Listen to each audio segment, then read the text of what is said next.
একটি বাজি, 5 বোতল মদ, আর হারিয়ে গেল এক তরতাজা প্রাণ। বন্ধুদের সঙ্গে বাজি ধরে একটানা 5 বোতল মদ পান করলেন এক তরুণ। শেষ পর্যন্ত প্রাণটি হারিয়ে বসলেন। হয়তো সাহস দেখানোর প্রতিযোগিতায় নেমেছিলেন তিনি, কিন্তু সেই একরক্ষা সিদ্ধান্তই কেড়ে নিল তার জীবন। বন্ধুদের সামনে নিজেকে প্রমাণ করতে গিয়ে সব হারালেন কার্তিক। মাত্র 10,000 রুপি বাজিতে 5 বোতল মদ একটানা পান করে প্রাণ হারালেন ভারতের কর্ণাটকের এক তরুণ।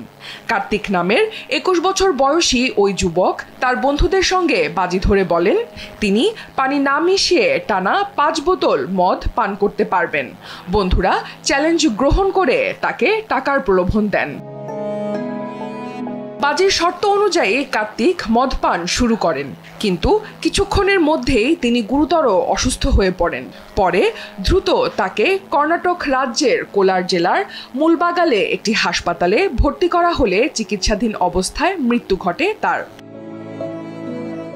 স্থানীয় পুলিশ জানায় এই ঘটনায় কার্তিকের বন্ধু ভেঙ্কট রেড্ডি, সুব্রামণি সহ মোট 6 জনের বিরুদ্ধে নাঙ্গালি থানায় মামলা করা হয়েছে। ইতিমধ্যেই রেড্ডি ও সুব্রামণিকে গ্রেফতার করা হয়েছে এবং বাকিদের ধরতে অভিযান চলছে।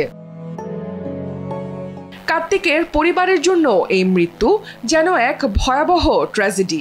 মাত্র 1 বছর আগে তার বিয়ে হয়েছিল এবং মাত্র 8 দিন আগে তিনি প্রথম সন্তানের পিতা হন। বিশ্ব স্বাস্থ্য সংস্থা WHO এর মতে প্রতি বছর 26 লাখ মানুষ মদের কারণে মারা যান, যা বিশ্বব্যাপী মোট মৃত্যুর 4.7%। WHO আরও জানায় মদ্যপানের কোনো নিরাপদ মাত্রা নেই। কোনো মাত্রার মদ্যপানে শরীরে ক্ষতিকর প্রভাব নেই এমন বৈজ্ঞানিক প্রমাণ এখনও পাওয়া যায়নি। 2023 সালের এক প্রতিবেদনে WHO জানায় বর্তমানে যে প্রমাণ রয়েছে তা থেকে বোঝা যায় না যে শরীরে ক্যান্সার সৃষ্টিকারী প্রভাবগুলো ঠিক কখন থেকে শুরু হয়। বিশ্ব স্বাস্থ্য সংস্থার ইউরোপ অঞ্চলের অস্থায়ী ইউনিট লিডার ডক্টর ক্যারিনা বোর্জেস বলেন, আমরা কখনোই বলতে পারি না যে অল্প পরিমাণ মদ্যপানও নিরাপদ। আপনি যতই কম খান না কেন, মদের ক্ষতি প্রথম ফোঁটা থেকেই শুরু হয়।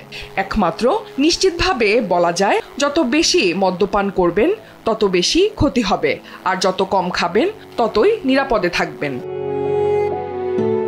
এই মর্মান্তিক ঘটনা শুধু ব্যক্তিগত দুঃখের নয়, বরং মদের অপব্যবহার ও সামাজিক চাপে আত্মবিধ্বংসী সিদ্ধান্ত নেয়ার ফলাফল হিসেবেও বিবেচিত হওয়া উচিত। অনন্যা দাস, দেশ টিভি।